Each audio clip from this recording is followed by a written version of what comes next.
Untuk mendukung penulis jangan lupa tinggalkan komentar, like dan nyalakan tombol merahnya, alias subscribe. Terima kasih. Episode 6, Kisah seorang cleaning service yang ternyata anak orang kaya. Melihat kedua orang itu berjalan ke arahnya, Rahman tersenyum pahit, juga merasa tidak baik kalau berpura-pura tidak melihat mereka. Ia baru saja ingin menyapa, lalu mendengar adik iparnya Lisa berkata dengan nada curiga. "Rahman, beritahu saya dan ibu, apakah kamu sungguh mengenal pejabat tinggi di perusahaan global?" Kemarin berpikir begitu lama, Rina dan Lisa masih saja sangat curiga kepada Rahman yang selalu direndahkan mereka. Mungkin saja Rahman mengenal pejabat tertinggi perusahaan global, kalau tidak sekretaris pribadi Alex tidak begitu baik kepada Rahman. Kalau Rahman sungguh mengenal pejabat tinggi perusahaan global, maka biarkan Rahman berbicara baik dengannya, mungkin saja ada kesempatan kerja sama Rina berjalan lancar. Iya, Rahman mengangguk. Mata Rina dan Lisa seketika bersinar dan memasang wajah yang penuh senyuman. "Aduh, aku tak sangka kalau menantuku juga begitu hebat. Cepat beritahu ibu, pejabat tinggi manakah yang kamu kenal di perusahaan global?" Rina memandang Rahman dengan semangat. Saat ini merupakan saat di mana ia paling menyukai Rahman, setelah beberapa tahun berlalu. Adik iparnya Lisa juga memandang Rahman semangat. Baginya, beberapa tahun ini, Rahman sekarang pertama kali menjadi kakak iparnya secara resmi. "Aku hanya mengenal Alex," ujar Rahman jujur. Ia sungguh hanya mengenal Alex di seluruh perusahaan global. Untuk seluruh pejabat tinggi di perusahaan global, ia sungguh tidak mengenal satupun. "Kamu tidak boleh berbicara seperti itu. Harus panggil ia pengusaha terkaya Yusoda." Meskipun Rina seperti sedang mengocehi Rahman, tetapi wajahnya memasang wajah yang bahagia. Tak disangka menantunya ternyata kenal dengan pengusaha terkaya Yusoda, maka kemungkinan kerjasamanya berjalan lancar itu semakin besar. Rahman mengangkat bahunya dan tidak dapat berkata apapun. "Oh iya, Kak, apa hubunganmu dengan pengusaha terkaya Yusoda?"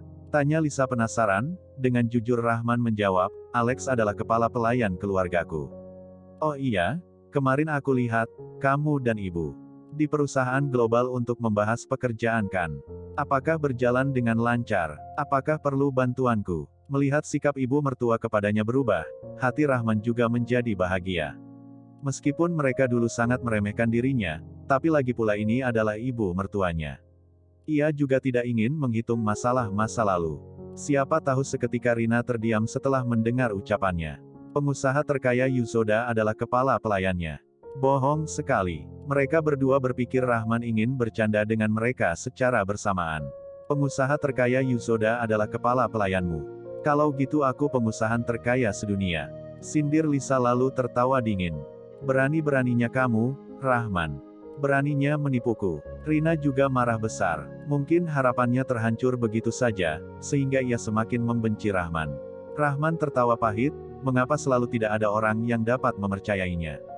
"Kamu tidak merawat Agnes lagi. Sekarang kamu mau pergi kemana?" tanya Rina galak. "Agnes tertidur, aku keluar mencari makan," ujar Rahman jujur. "Makan terus. Kamu hanya tahu makan." Rina mendengus dan langsung membawa Lisa ke dalam rumah sakit. Hari ini ia datang, selain mencurigai Rahman, kebetulan juga datang bertemu dengan cucu perempuannya. Rahman melihat punggung kepergian Rina dan Lisa, lalu mengayungkan tangan dengan tak berdaya. Tapi ia masih mengeluarkan teleponnya untuk menghubungi Alex. "Paman Alex, apakah industri farmasi mandiri sedang membahas kerja sama dengan kalian?" Penanggung jawab mereka adalah wakil direktur Rina, tanya Rahman.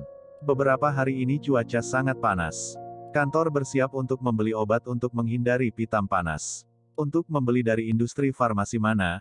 Aku kurang tahu," ujar Alex. "Oh, iya, beli saja dari Rina Industri Farmasi Mandiri," ujar Rahman. "Baik, oh iya, Tuan Muda, ayahmu ingin bertemu denganmu. Kalau kamu ada waktu, maka ayahmu akan segera memesan tiket dan terbang ke sini," ujar Alex. Rahman tercengang dan berkata, "Aku sekarang masih belum ingin bertemu dengannya." Alex menghela nafas dan berkata, "Masalah tahun itu tidak boleh sepenuhnya disalahkan kepada ayahmu.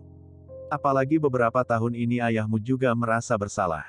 Apakah kamu tahu mengapa ayahmu tidak menikah lagi 10 tahun ini? Karena ayahmu merasa bersalah kepada ibumu dan juga kamu. Setelah mengetahui kamu datang ke kota Yusoda, Tuan segera menyuruhku untuk mendirikan perusahaan global di Yusoda. Aku tidak pernah menyarimu sebelumnya karena ayahmu mengetahui sifatmu. Ia bilang kepadaku untuk tidak mengganggumu, selain di saat kamu kesusahan. Rahman tercengang lagi. Setelah kabur dari rumahnya sekitar 11 tahun yang lalu, ia tidak pernah bertanya lagi tentang ayahnya dan juga tidak pernah meneria panggilan ayahnya. Kalau ada, tentunya ia juga akan menolak untuk diangkat. Hal yang membuatnya sekarang tercengang adalah, sekitar 11 tahun yang lalu setelah kematian ibunya, ayahnya juga baru berusia 36 tahun. Ternyata hingga sekarang, ia tidak pernah menikah dengan wanita jalang itu. Jangan-jangan ia hidup dalam perasaan bersalah selama 10 tahun ini.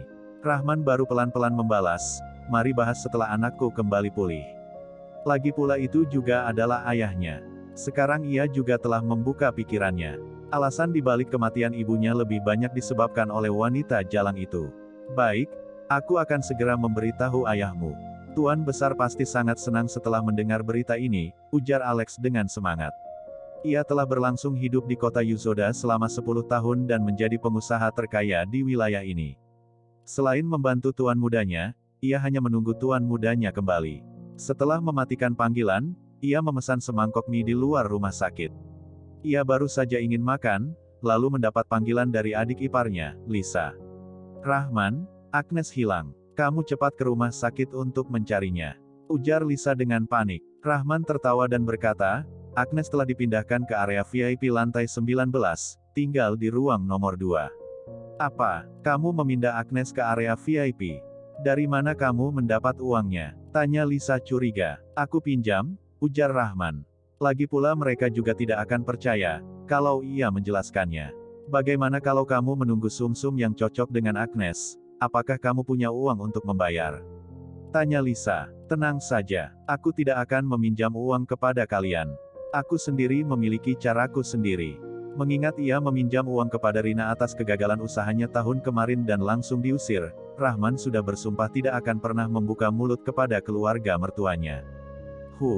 Bocah yang tak berguna seperti kamu, aku juga tidak akan pernah meminjamkan uang kepadamu. Terdengar suara Rina mendengus, Rahman langsung memutuskan panggilannya. Orang yang tidak berguna itu, berani-beraninya memutuskan panggilanku. Rina mengembalikan teleponnya kepada anaknya dan langsung berjalan menuju lantai 19. Setelah tiba di area VIP, Rina mengomel kasar kepada Rahman di dalam hati, setelah melihat Rahman juga membayar suster profesional untuk merawat Agnes. Ia benar-benar tidak menganggap uang. Mereka berdua duduk sebentar, lalu Agnes sadar. Meskipun Rina dan Lisa tidak baik kepada Rahman, tapi mereka merasa kasihan kepada Agnes. Awalnya mereka berdua tidak ada kerjaan siang hari, tapi tak lama kemudian, telepon Rina berdering. Setelah ia mengangkat teleponnya, ia mengecup wajah Agnes beberapa kali dengan semangat. Siapa yang menghubungi ibu? Ujar Lisa penasaran. Manajer perusahaan global menghubungiku untuk membahas kerja sama sore ini, ujar Rina semangat. Astaga, baik sekali. Selamat Bu. Akhirnya bisa mendapat pesanan besar dari perusahaan global. Lisa juga berkata dengan semangat. Awalnya manajer uang tidak ingin produk obat kita, tapi adanya orang baik yang membantu kita, sehingga pengusaha terkaya Yusoda langsung memilih kita. Hanya saja kita tidak tahu siapa orang yang membantu kita itu. Kita harus berterima kasih kepada orang itu. Ujar Rina. Jangan-jangan. Terlintas bayangan seseorang di otak Lisa dengan sedikit curiga. Bersambung. Untuk mendukung penulis jangan lupa tinggalkan komentar, like dan nyalakan tombol merahnya, alias subscribe. Terima kasih.